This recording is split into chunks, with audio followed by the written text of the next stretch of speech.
Well, seamuid. Nuair a bhí me caint le Tomás cúpla míochain, ní raibh ábhar socraithe agam agus bhí me smuoine faoi agus ní raibh orm ní raibh mé abalta má intainna dhéanamh suas agus híl me go mé me caint faoi ceol agus go mé riomhar agam an seo agus be ceol agus picturí agus rudaí mar sin ach híl me go baríocht téirmí techniciúil ag buint le léirú agus studios agus rudaí mar sin agus so bhí imní mór orm faoi ach sa deireadh bhfuil me ar ábhar taobhsí agus ón nuair a bhí me ionta thóg bhí scéaltaigh gáil thart, bhí scéaltaigh mo bhathair agus bhí rudaí nuair bhí mé ar anna fearste, nuair bhí mé óg bhí scéaltaigh gáil thart agus chuir mé cúpla scéalta le chéile.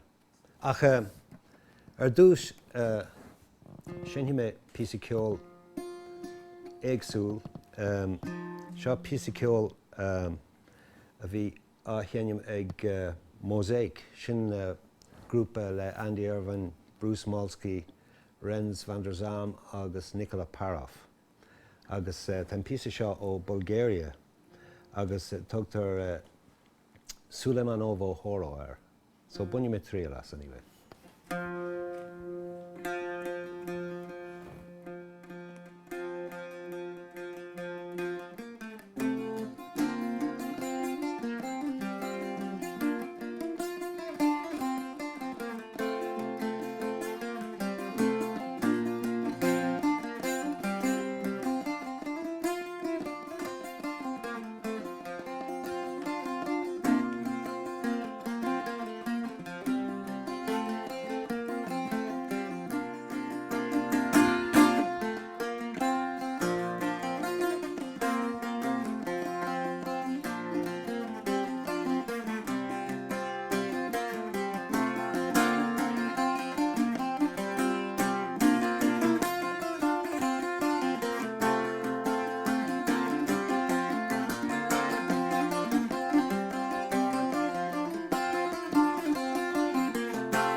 For my go, well, cean den na chéad Cuimhní atá agam an tam nuair a bhí me beidir 3 bliain d'aois.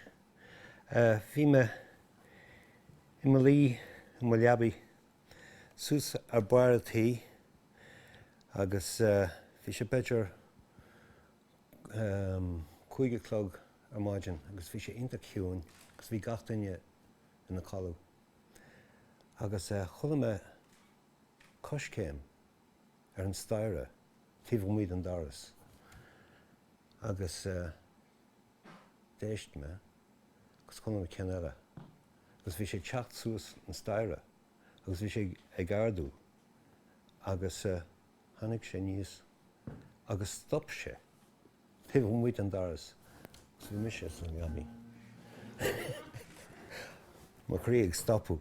Agus dan mé an sin le nílas cahad agus níor bhog an duine a bhí tíomh muid an doras nílas cé bhí an agus níor mé abalta ceiste chuir am bhhathar nó maithir in sin ach ní bhfuil mé freigar a bí faoi in sin bhí sé at go leor. Ach sin an chéadúir a chas rud éagsúil mar sin orm. Ach rugam ó bhhathar a ranna fearste agus gach bliain ón am a rugam me chuimid go dtí ranna fearste sa tárú. Beidir le gaibhí agus bhí nuair bhí mé bhí gailge ionintach agam agus well tá git a beg fach agam. Ach anyway bhí Níró electricus a bí san áit nuair bhí mé óg agus bhí naithe bhí sé dínta daracha agus bhí na céad scéalta faoi taobhsí mór himpeall na háit agus bhí agla ar mise agus na fáistí eile gal amach sa darachas san naithe mar faoi gach crán agus gach seanteach agus gach áit bhí taobhsí an. Agus sé bhí scéalta ag mo bhhathar faoi bhí teach a diglín Ceol an áit an Rómaid teach donthú hain mhór agus bhí an scéal ná dá hiúla tú thart fan teach sin san oíche. Bhí seans mai go gluisí tú duine ar do chúl agus é ag tarraingt sláú in dhé. Tharna clocha. So níor mé sin riamh san oíche. Ach nuair a bhí mo bhhathar óg tharla coppla rudaí agus duine siad duine iad. Bhí si ar an bhealach ó bhaile an Scéal lá amháin. A lár an lé agus bhí si beagnach sa bhaile nuair a chonig si cailín síos an chlóid ag peacú sméar dua.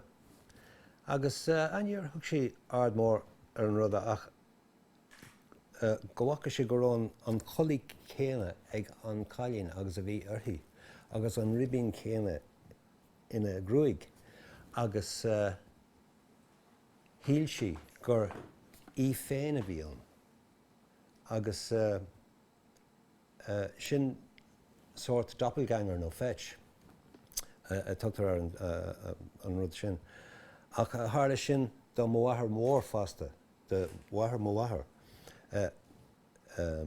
Dúirt mo bhhathar go bhhaca siise í héin uair amháin fasta. So, nílas agam. Ach anyway, blianta in sin anyway, nuair bhí mo bhhathar fásta, nuair bhí si pósta, bhí si in Ferbán in na cónaíonn sin le maithir agus bhí beirt poistíonn sin má bheirt deirfuair is sinne. Agus bhí seamra in san teach ina bhí siad agus Bhí rud at faoin seamra sin agus níor haithní sé le mhathar. So, bhain si an cnap ón doras an doorhandle, bhain si amacha fóhanne na ggéirsaí a coinneáil amachas. Agus, anyway, lá bras ára bhí mhathar sa teach agus bhí si genú sort spring cleaning gach rud agus bhartaí si galasteach sa seamra sin agus ag lánú agus, so fuair si an cnap agus chuir si sa daras doscail si daras agus deag si ar oscail de agus chuair si teach. Agus fuair si caiithir agus chuair si suas go dtín na cortíní chun ní do scaoilú. Agus bhí sin dúirt si gur lá bra Cuimhní bhí an. Agus nuair a bhí si ag síniú suas chuig na cortíní, grid an doras le bang mór agus hit an cnapa amach ar an tíomh eile. So bhí si glasta, bhí si faoi glas sa seamra. Agus duine bí eile sa teach so bhí sort paniceici.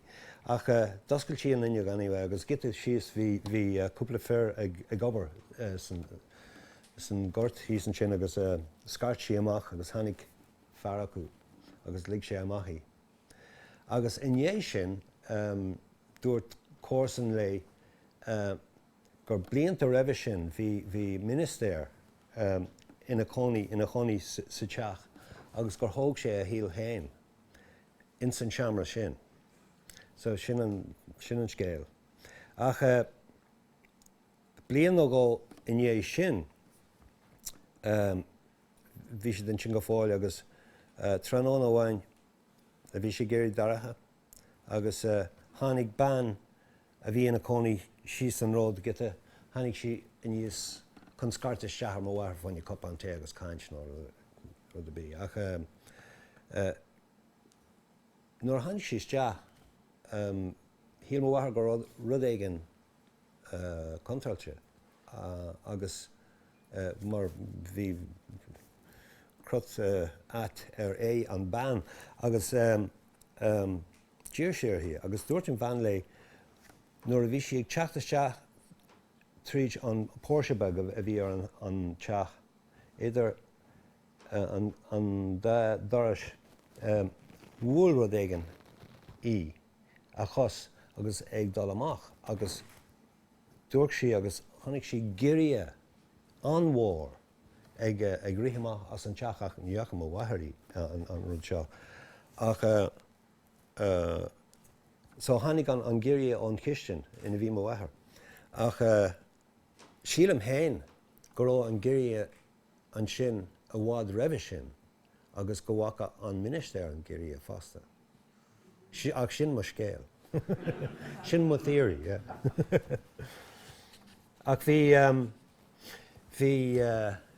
scéal eile ag mo bhathair nuair bhí siise óg bhí si ar scáil agus ar an bhealach ón scáil go dtí an teach bhí seanteach ar tíomhrád an sin agus bhí sé ag tiitim as a céile agus bhí lúbín cuile, bhí báir jazz os ceann an gheata os cór an teach. Ach chuí an scéal go raibh taispántas le feiceáil in san gheata sin ó an go ham. Agus sin fearbag agus clóchadúar agus hatadúar agus cleite mar plúm in san hata agus bheith sé sin ag seasamh in san gheata. Agus sin an lár an lé fasta. Agus anyway, bhartaí na cailíní, bhí drám cailíní agus bhartaí siad clas a tharraingt ar cailín dífa agus chuaigh cailín amháin eile sús ar sús go dtí an gheata agus chuir sí clócha arthaí agus an hata agus an cleite agus bhí sí ní seasamh an sin. Bhí ag na cailíní eile. Ach nuair thuis siad an áit thosaí an cailín ag scradaí agus bhí panic, bhí sí hysterical. Agus bhí tribulóid mór ag na cailíní suamhna sa chur arthaí. Ach dúirt sí go raibh beirt fearbag in san gheata. Ach níocha daine bí an fear eile, an taobhse. So sin scéal eile. Sin mé port eile seo humors a bailí lachlan. Yeah?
My God.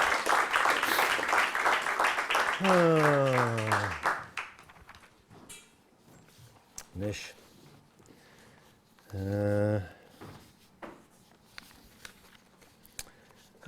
Well, Harla couple ruddy do sa hen Rithmahéal agus Nero me able to foilamach go déhí ar siúl. Ach inse mi faoi an cindearnach a hála dú. Bhí mé gobar ar an chláir sin de TG Cahar Lord Lunny in Nuirí. Bhí muid an seo an Nuirí agus bhí mé ag sénim le nel níchrónín san mulan an sin. Ach anyway, bhí sé sacrathe an banna ceol sa chláir a bhailú le chéile I deach amháin chun cleachtú I dhéanamh. Agus bhí muid in Mahara Lynn in aice le Lisburn was an sin. Agus ag stopú in Newforge House, sort B&B. Teach galanta mór agus daoine galanta, daoine bra cinálta ag obair an sin. Ach an céadaithe chuimhne sin bhí mé le Cathal Waters sin an director agus cameraman agus bhí tháinig muid isteach agus bhí áirín chuid mhór uirlisí, soilsí agus cameras agus gachrad a thógáil ón glúisteán agus a churas deas sa teach. Agus bhí chuimid thart agus síos daire agus isteach daras isteach in sort basement, sort granny flat a bhí sa teach. Agus chunig mé gur páirt den teach a bhí an, ach bhí sé blocáilte. Bhí an staire, higlaat an staire a Ceol, taobh an daras. Ach bhí sé blocáilte an teach. Agus nuair a chur mé me chosas teachan, dahraí rudaí, bhí sé mar fever a tháinig orm. Agus bhí mé ag cloisteáil rudaí níos cruinne.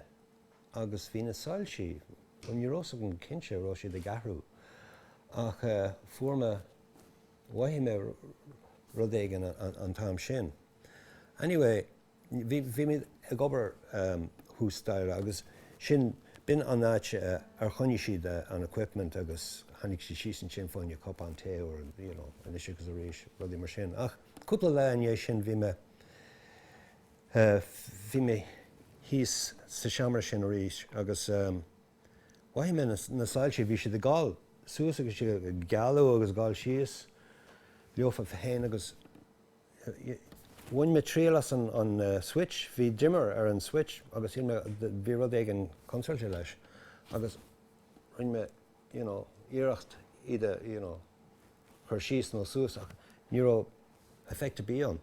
Anyway, cúpla le an sin, ó beidir an le dearnach a bhí me an sin, bhí me híos an sin le cúpla daoine bhí an fear fuaime an sin agus bhí Angela McLaughlin an sin an production assistant. Agus bhí me caint agus ggóil té agus thosnaí me sé caint faoin na sáilte, bhí na sáilte gáil síos agus suas. Agus ní raibh Angela an fear le tuair seáidir bídó, agus tuairt me sé bhfuil tar ag an arsúlann seo, Agus híl Angela go raibh rud leis. Ach an fear fuaime you're imagining things, níl go siúlann. So anyway, Dimi sé sin leis, agus bhí Angela le héine caint sin, agus bhí suspect sa caint, agus chuala me sé, ó chuala an bhirteagain. The seo fíor. Bhí me sé an. Ag teacht an seomra fáilce, bhí seomra fáilce an sin, agus déich me sé Angela agus sé chuala me sin. So dámid. Bhí ciúnas agus rinn me sé sin ar a tabla. Agus dámid a ríis. Beidir 10 second.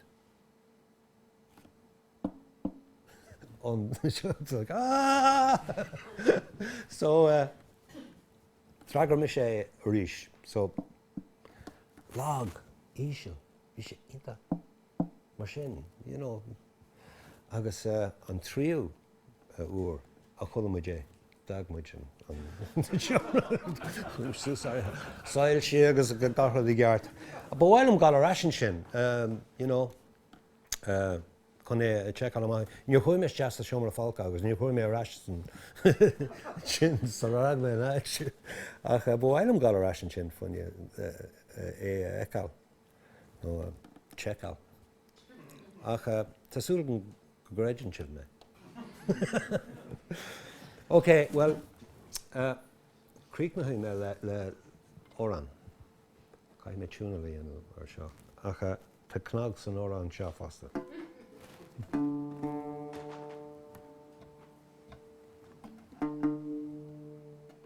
Níl a cúpla órán agam. So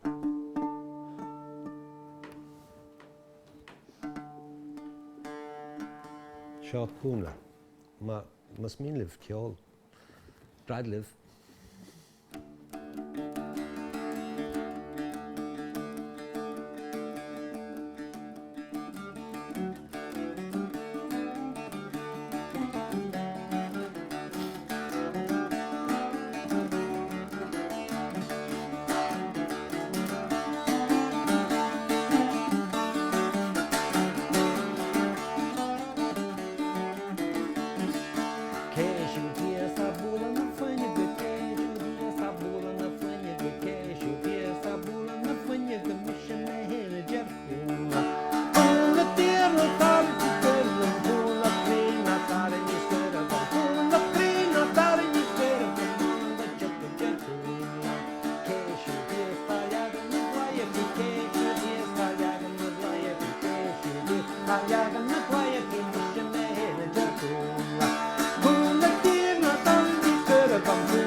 Cúla.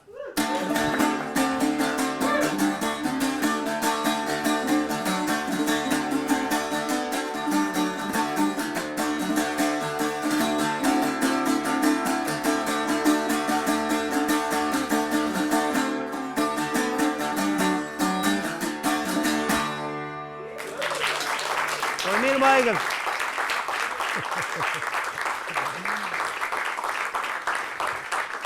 Maigan. Okay.